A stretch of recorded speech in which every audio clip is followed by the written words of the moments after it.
Gyandeep YouTube channel पर आप सबका स्वागत है। आज मैं आप सबको हिंदी साहित्य से बनने वाले 100 महत्वपूर्ण प्रश्न कराऊंगी इस वीडियो में। तो वीडियो को लास्ट तक ज़रूर देखें क्योंकि सारे क्वेश्चन इंपॉर्टेंट है और इसी तरह के क्वेश्चन एग्जाम में पूछे जाते हैं। आप जिस किसी भी एग्जाम की तैयारी कर रहे हैं, आपने हिंदी विषय का चयन किया है तो आपके लिए वीडियो बहुत ही इंपॉर्टेंट होने वाला है। तो वीडियो को लास्ट तक जरूर देखिए। वीडियो पसंद आए तो वीडियो को लाइक, शेयर और सब्सक्राइब करना ना भूलें। तो चलिए देखते हैं क्वेश्चन क्या है। क्वेश्चन नंबर वन है, हिंदी साहित्य के आरंभिक युग को आदिकाल के नाम से किसने अभिहित किया। हिंदी साहित्य का जो आरंभिक युग है उसे आदिकाल नाम किसने दिया? तो आदिकाल नाम दिया हजारी प्रसाद द्विवेदी ने। आचार्य हजारी प्रसाद द्विवेदी ने हिंदी साहित्य के आरंभिक युग को क्या नाम दिया? आदिकाल नाम दिया। क्वेश्चन नंबर 2 है, हिंदी का प्रथम कवि किसे माना जाता है। हिंदी का प्रथम कवि सरहपाद को माना जाता है। आचार्य राहुल सांकृत्यायन ने सरहपाद को हिंदी का प्रथम कवि माना है। हिंदी का प्रथम कवि किसे कहा जाता है? सरहपाद को कहा जाता है। क्वेश्चन नंबर 3 है, विशलदेव रासो के रचयिता का नाम क्या है। नरपति नाल विशलदेव रासो के रचनाकार हैं। नरपति नाल विशलदेव रासो के क्या हैं? रचनाकार है। क्वेश्चन नंबर 4 है, पहुमचरी किसकी रचना है। पहुमचरी स्वयंभू की रचना है। पहुमचरी किसकी रचना है? स्वयंभू की रचना है। स्वयंभू को रामकुमार वर्मा ने हिंदी का प्रथम कवि कहा है। अपभ्रंश का वाल्मीकि में कहा जाता है किसको? स्वयंभू को कहा जाता है। क्वेश्चन नंबर 5 है, आदिकाल में खड़ी बोली को काव्य भाषा बनाने वाले प्रथम कवि माने जाते हैं। मतलब आदिकाल में खड़ी बोली को काव्य भाषा बनाने वाले कौन से कवि माने जाते हैं? अमीर खुसरो। अमीर खुसरो ने आदिकाल में खड़ी बोली को क्या बनाया? काव्य भाषा बनाया और ये प्रथम कवि माने जाते हैं आदिकाल में खड़ी बोली को काव्य भाषा बनाने वाले। क्वेश्चन नंबर 6 है, किस कवि को मैथिल कोकिल कहा जाता है। मैथिल कोकिल किसे कहा जाता है? विद्यापति को कहा जाता है। विद्यापति आदिकाल के कवि माने जाते हैं और इन्हें मैथिल कोकिल क्यों कहा जाता है? क्योंकि इन्होंने मैथिली भाषा में रचनाएं की है। किस भाषा में? मैथिली भाषा में रचनाएं की है, इसलिए इन्हें मैथिल कोकिल कहा जाता है। क्वेश्चन नंबर 7 है, सरहपाद की सर्वाधिक प्रसिद्ध रचना क्या है। सरहपाद जिन्हें हिंदी का प्रथम कवि कहा जाता है, इनकी सर्वाधिक प्रसिद्ध रचना है दोहा कोश। इनकी सर्वाधिक प्रसिद्ध रचना क्या है? दोहा कोश। क्वेश्चन नंबर 8 है, हिंदी साहित्य के किस काल को हिंदी साहित्य का स्वर्ण युग कहा जाता है। देखिए, हिंदी साहित्य में 4 काल है, आदिकाल, भक्तिकाल, रीतिकाल, आधुनिक काल। तो किस काल को हिंदी साहित्य का स्वर्ण युग कहा जाता है? तो भक्तिकाल जो है, भक्तिकाल को हिंदी साहित्य का स्वर्ण युग कहा जाता है। क्वेश्चन नंबर 9 है, चंदायन के रचनाकार कौन है। चंदायन के रचनाकार है मुल्ला दाऊद, जो कि भक्तिकाल के सूफी काव्यधारा के अंतर्गत आते हैं। निर्गुण काव्यधारा की प्रेमाख्यानक काव्य कवि माने जाते हैं। कौन से कवि माने जाते हैं? प्रेमाख्यानक कवि माने जाते हैं मुल्ला दाऊद, जिनकी रचना क्या नाम है? चंदायन। क्वेश्चन नंबर 10 है, दादू भक्तिकाल की किस धारा कवि है। तो निर्गुण। देखिए, दादू भक्तिकाल की निर्गुण काव्यधारा में संत काव्य माने जाते हैं। क्या? दादू। क्वेश्चन नंबर 11 है, कवितावली के रचयिता का नाम क्या है। कवितावली किसकी रचना है? तुलसीदास की। कवितावली, दोहावली, रामचरितमानस, विनय पत्रिका, वर्वे रामायण, रामलला लहछू, वैराग्य संदीपनी, ये सब तुलसीदास की रचनाएं हैं। तो ये सब क्वेश्चन पूछे जाते हैं एग्जाम में। क्वेश्चन नंबर 12 है, भ्रमर गीत के रचनाकार का नाम क्या है। तो भ्रमर गीत के रचनाकार का नाम है सूरदास, जो कि भक्ति काल के सगुण काव्यधारा के अंतर्गत आते हैं। कृष्णासई शाखा के अंतर्गत कृष्णासई शाखा के कवि माने जाते हैं। क्वेश्चन नंबर 13 है, तुलसीदास ने किस महाकाव्य की रचना की है। देखिए, तुलसीदास ने रामचरितमानस महाकाव्य की रचना की है। क्वेश्चन पूछा जाता है, रामचरितमानस में कितने कांड हैं। तो रामचरितमानस में 7 कांड हैं। कितने कांड हैं? 7 कांड हैं। बाल कांड, अयोध्या कांड, अरण्य कांड, किष्किंधा कांड, सुंदर कांड, लंका कांड, उत्तर कांड। तो टोटल कितने कांड हुए? 7 कांड। क्वेश्चन पूछा जाता है कि रामचरितमानस में कितने कांड हैं। तो 7 कांड है। और किसकी रचना है? तुलसीदास जी की रचना है। तुलसीदास भक्ति काल के कवि माने जाते हैं और ये रामाशय शाखा के कवि हैं, प्रतिनिधि कवि माने जाते हैं। क्वेश्चन नंबर 14 है, शुद्धाद्वैतवाद का संबंध हिंदी साहित्य की किस धारा से है। तो कृष्ण भक्ति शाखा। शुद्धाद्वैतवाद का संबंध कृष्ण भक्ति शाखा से है और शुद्धाद्वैतवाद के प्रवर्तक कौन है? वल्लभाचार्य हैं। क्वेश्चन नंबर 15 है, राम भक्ति काव्य पर किस दर्शन का प्रभाव पड़ा था? तो राम कृष्ण भक्ति पर शुद्धाद्वैतवाद का, और राम भक्ति काव्य पर किसका प्रभाव पड़ा था? विशिष्टाद्वैतवाद का, जिसके प्रवर्तक कौन थे? रामानुजाचार्य थे। क्वेश्चन नंबर 16 है, पुरुष प्रधान सामंती परंपरा को किस मध्ययुगीय कवित्री ने चुनौती दी? देखिए, जो पुरुष प्रधान सामंती परंपरा थी उसको किस कवित्री ने चुनौती दी? तो मीराबाई ने चुनौती दी, जो कि भक्ति काल के कवि हैं। कृष्ण भक्त के उपासक थी ये, और कृष्णा सही शाखा की कवि मानी जाती हैं। क्वेश्चन नंबर 17 है, आचार्य रामचंद्र शुक्ल ने उत्तर मध्यकाल को कौन सा नाम दिया? तो उत्तर मध्यकाल को रामचंद्र शुक्ल ने रीतिकाल नाम दिया, और पूर्व मध्यकाल को भक्ति काल नाम दिया। उत्तर मध्यकाल, पूर्व मध्यकाल। क्वेश्चन नंबर 18 है, रीतिकाल को काव्य की दृष्टि से कितने भागों में बांटा गया? देखिए, विश्वनाथ प्रसाद मिश्र ने रीतिकाल को काव्य की दृष्टि से 3 भागों में विभाजित किया है। कौन कौन से? रीतिबद्ध, रीतिमुक्त, रीतिसिद्ध और रीतिमुक्त, 3 भागों में विभाजित किया है।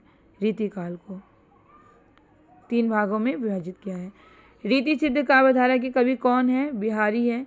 बिहारी जो है रीतिसिद्ध काव्यधारा के प्रमुख कवि माने जाते हैं। किस काव्य, क्वेश्चन पूछा जाता है कि कौन से कवि रीति सिद्ध के हैं, कौन से रीति मुक्त के, कौन से रीतिबद्ध के। तो बिहारी जो है वो रीति सिद्ध काव्यधारा के प्रमुख कवि हैं।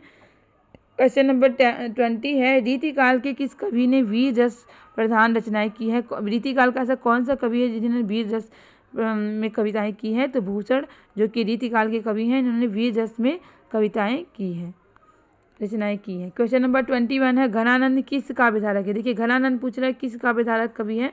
तो ये 3 काव्यधारा कौन कौन से हैं? रीतिबद्ध, रीतिसिद्ध और रीतिमुक्त। तो ये रीतिमुक्त काव्यधारा के कवि हैं। क्वेश्चन नंबर 22 है, आदिकाल में लिखा गया खड़ी बोली का प्रथम महाकाव्य क्या है? आधुनिक काल में लिखा गया खड़ी बोली का प्रथम महाकाव्य क्या है? तो खड़ी बोली का प्रथम महाकाव्य है प्रिय प्रवास, जो कि किसका है? किसकी रचना है? हरिऔध की, अयोध्या सिंह उपाध्याय हरिऔध की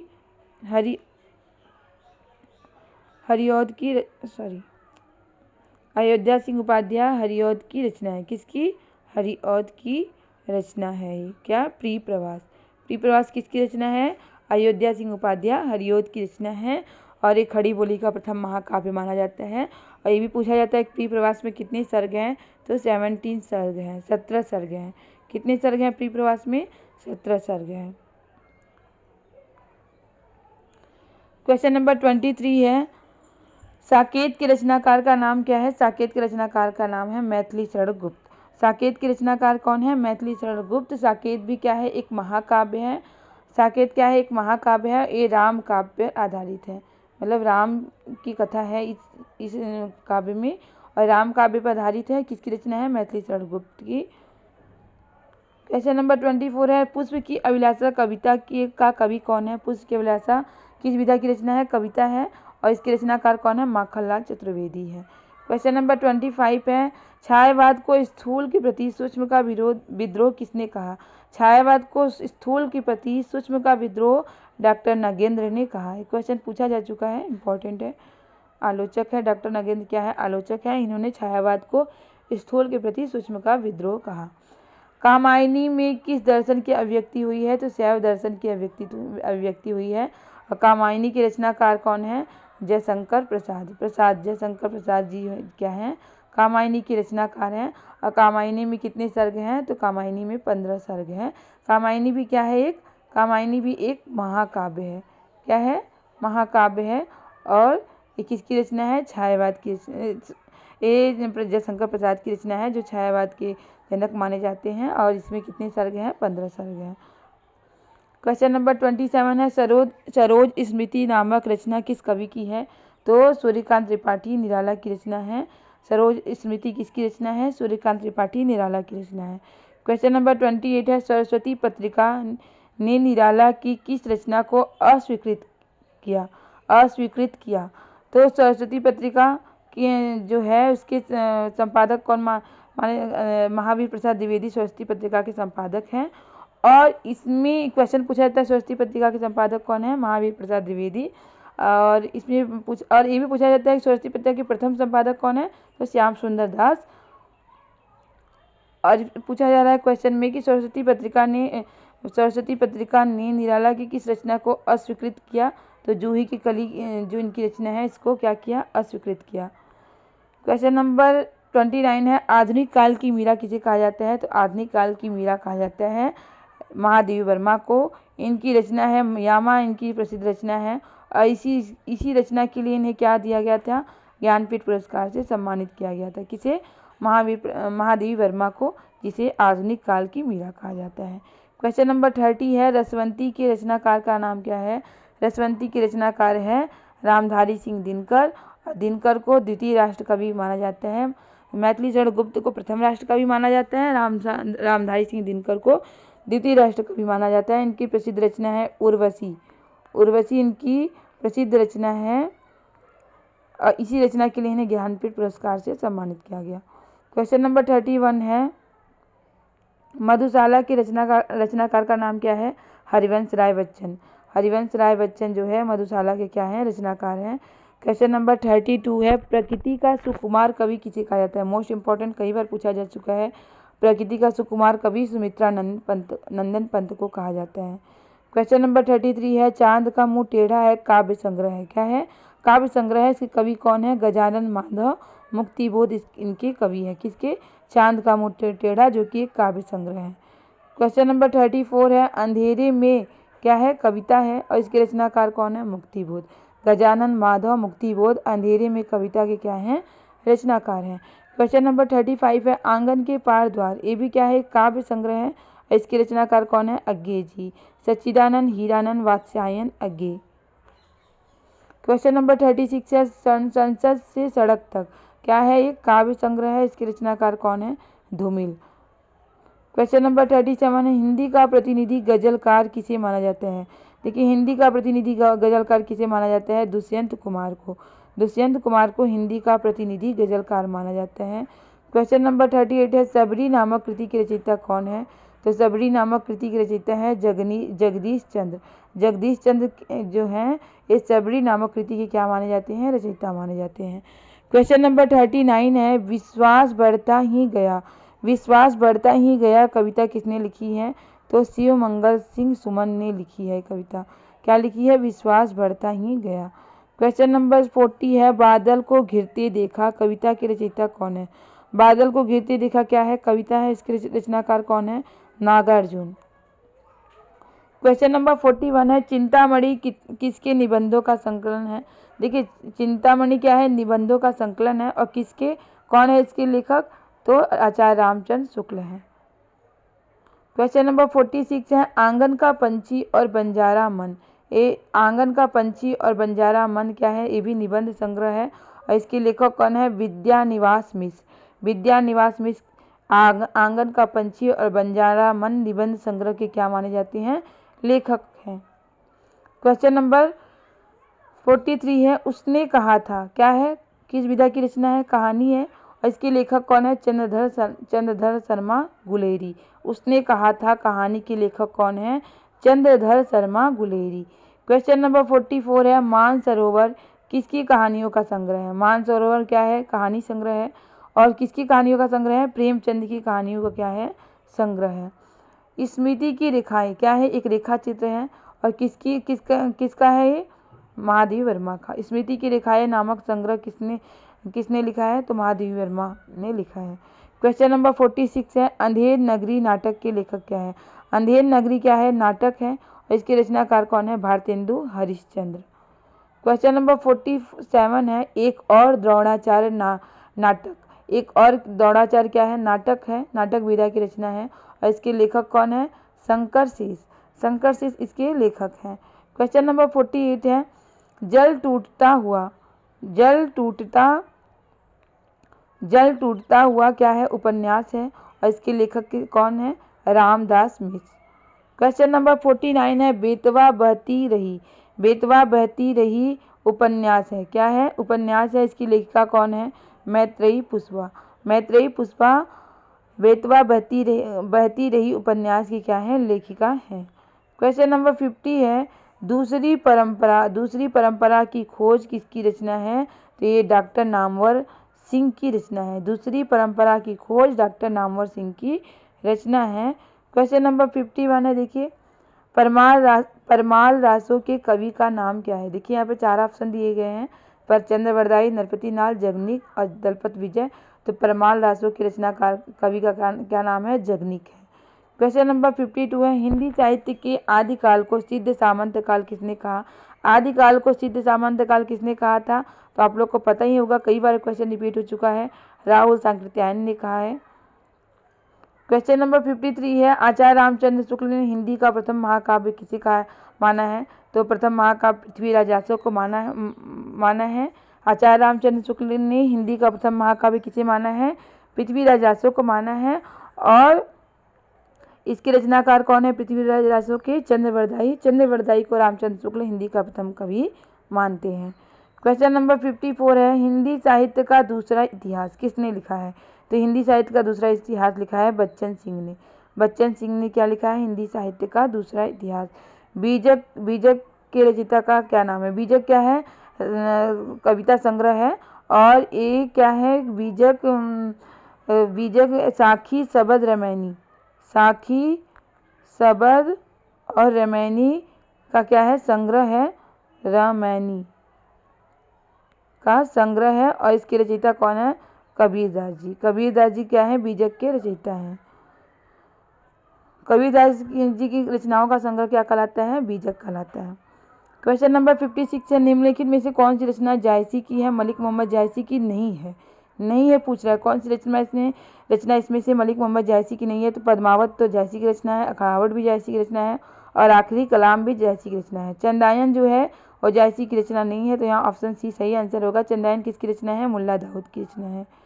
क्वेश्चन नंबर 57 है, भारत के भक्ति का स्रोत कहाँ से प्रस्फुटित होकर उत्तर भारत आया, तो कहाँ से हुआ था, दक्षिण से होकर उत्तर भारत में आया।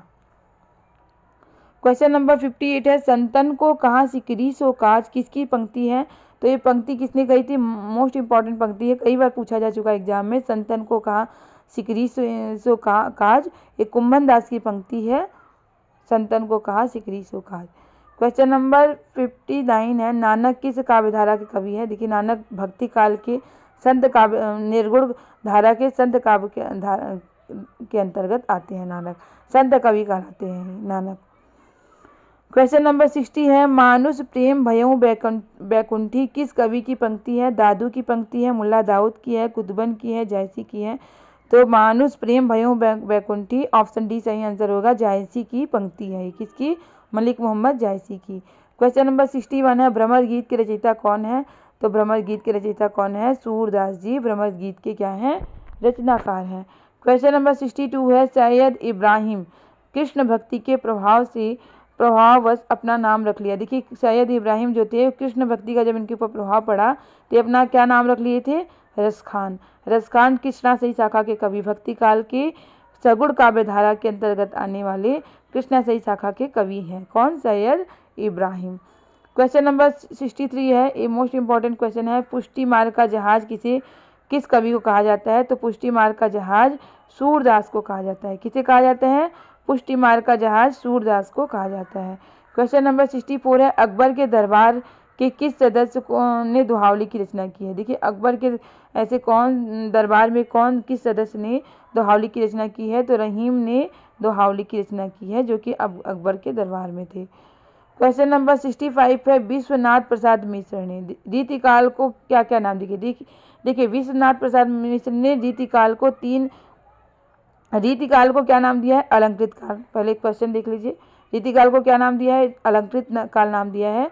और इन्होंने रीतिकाल की काव्यधारा को 3 भागों में विभाजित किया है। कौन कौन से, रीतिमुक्त, रीतिबद्ध पहले, फिर रीति सिद्ध और रीति मुक्त। विश्वनाथ प्रसाद मिश्र ने रीतिकाल की काव्यधारा को 3 भागों में विभाजित किया है। कौन कौन सा? रीतिबद्ध, रीतिसिद्ध और रीतिमुक्त। और इन्होंने रीतिकाल को क्या नाम दिया? अलंकृत काल नाम दिया।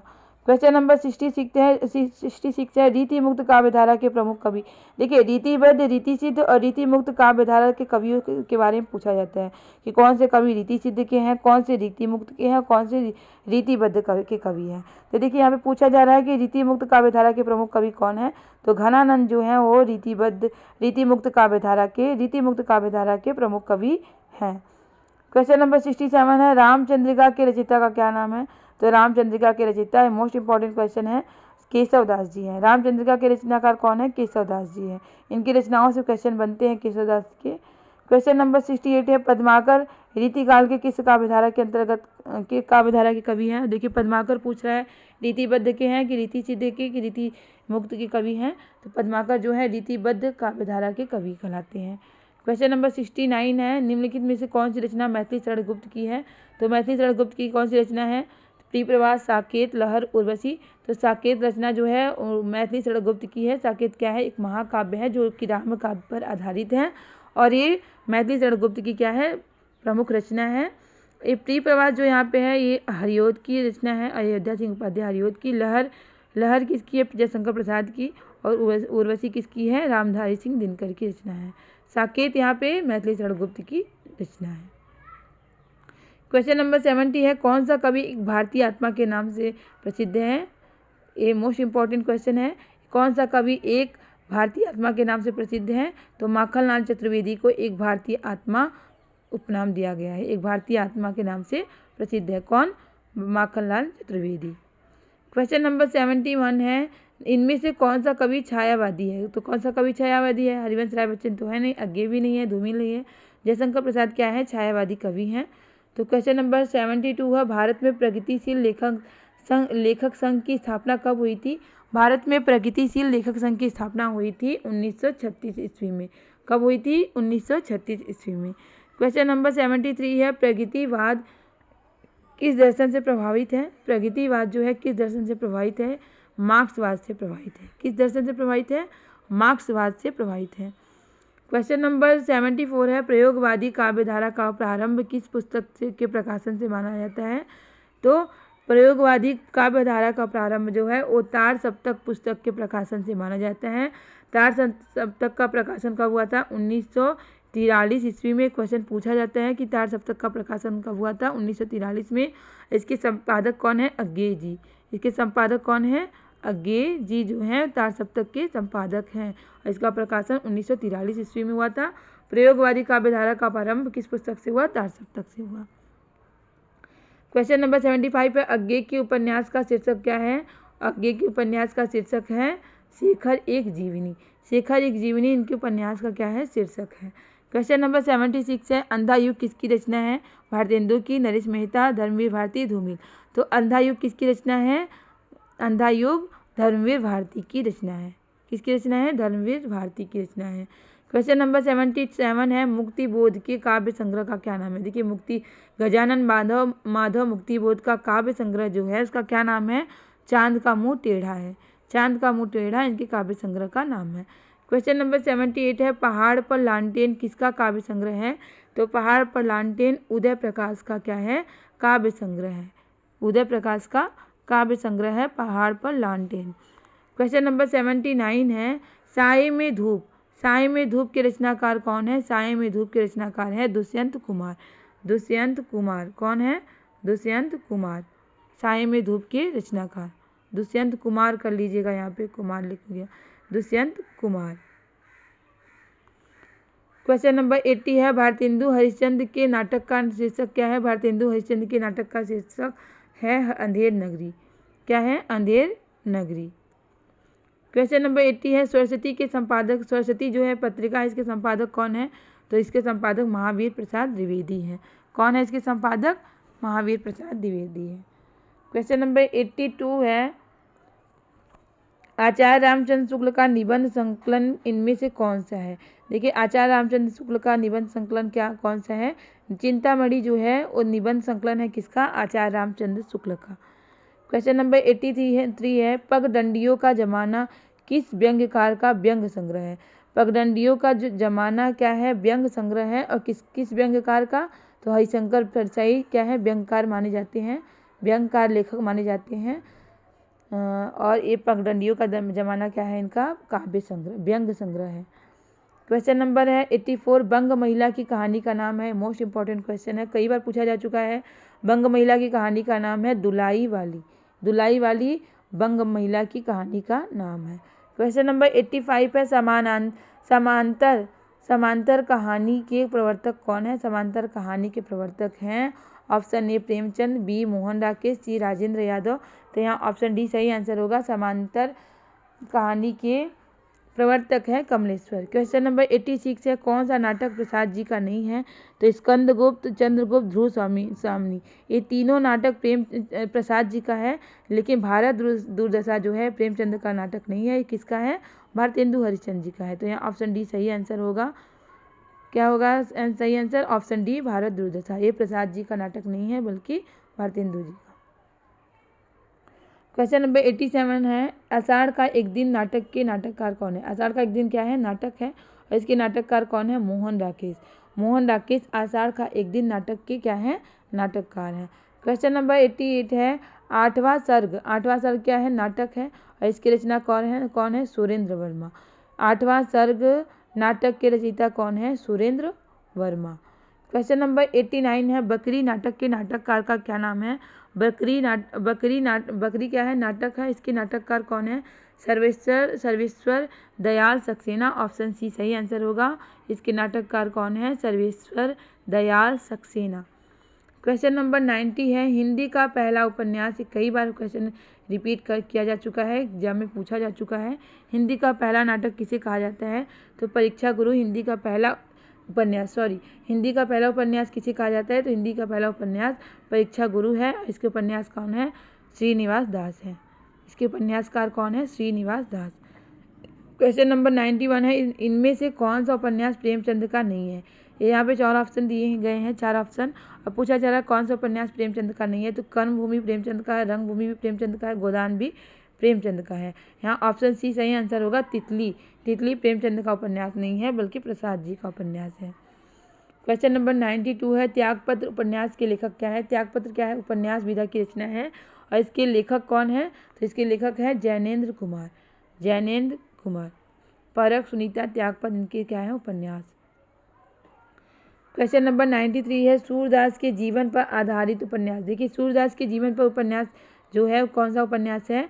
तो खंजन नयन उपन्यास जो है वो सूरदास के जीवन पर आधारित क्या है? उपन्यास है। क्वेश्चन नंबर 94 है, इनमें से कौन सा उपन्यास अज्ञेय का नहीं है? देखिए 4 ऑप्शन दिए गए हैं। अब पूछा जा रहा है कौन सा उपन्यास अज्ञेय का नहीं है? तो शेखर एक जीवनी अज्ञेय का उपन्यास है। नदी के द्वीप ये भी इनका उपन्यास है। अपने अजनबी ये भी अज्ञेय का उपन्यास है। लेकिन ऑप्शन ए सही आंसर होगा। दादा कामरेड जो है वो अज्ञेय का उपन्यास नहीं है। दादा कामरेड अज्ञेय का उपन्यास नहीं है। तो यहाँ ऑप्शन ए सही आंसर होगा। क्वेश्चन नंबर 95 है, रुकोगी नहीं राधिका की लेखिका कौन है? रुकोगी नहीं राधिका की लेखिका है। ऑप्शन ए है मृदुला गर्ग, और बी है मंदो भंडारी, सी उषा प्रियंवदा, और सी है कृष्णा सोवती। तो ऑप्शन सी सही आंसर होगा। रुकोगी नहीं राधिका की लेखिका कौन है? उषा प्रियंवदा। क्वेश्चन नंबर 96 है, चाक के रचनाकार का नाम है मैत्रेयी पुष्पा क्या है? चाक के रचनाकार हैं। क्वेश्चन नंबर 97 है, निराला की साहित्य साधना किसकी कृति है? निराला की साहित्य साधना किसकी कृति है? Option A Namvar Singh, B Nagendra, C Ramvilas Sharma, D Mahadevi Verma. तो ऑप्शन सी सही आंसर होगा। निराला की साहित्य साधना रामविलास शर्मा की कृति है। किसकी कृति है? रामविलास शर्मा की कृति है। 98 है, बिल्लेसुर बकरिया किसका संस्मरणात्मक रेखाचित्र है? तो बिल्लेसुर बकरिया निराला का संस्मरणात्मक लेखाचित्र है। क्वेश्चन नंबर 99 है, हिंदी का पहला आत्मकथा लेखक कौन है? तो हिंदी के का पहली आत्मकथा क्या कहलाती है? हिंदी की पहली आत्मकथा है अर्धकथानक। क्या है? अर्धकथानक हिंदी का पहली आत्मकथा कथा कहलाती है। इसके लेखक कौन है?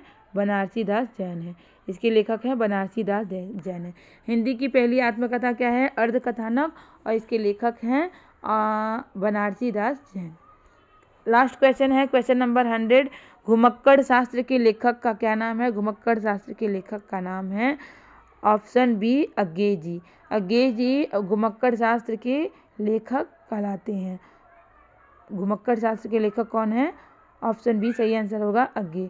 तो ये रहे आपके टॉप 100 क्वेश्चन। सारे क्वेश्चन इंपॉर्टेंट है, इसे आप लोग नोट कर लीजिएगा। और वीडियो को पसंद आया तो उम्मीद करते हैं वीडियो आपको पसंद आया होगा। वीडियो पसंद आया तो वीडियो को लाइक शेयर और सब्सक्राइब करना ना भूलें, क्योंकि आपका लाइक शेयर और सब्सक्राइब ही हमें मोटिवेट करता है इस तरह के क्वेश्चन लाने के लिए। और इस तरह के क्वेश्चन की तैयारी करने के लिए हमारे चैनल से जुड़े रहें। तब तक के लिए मिलते हैं नेक्स्ट क्लास में। बाय।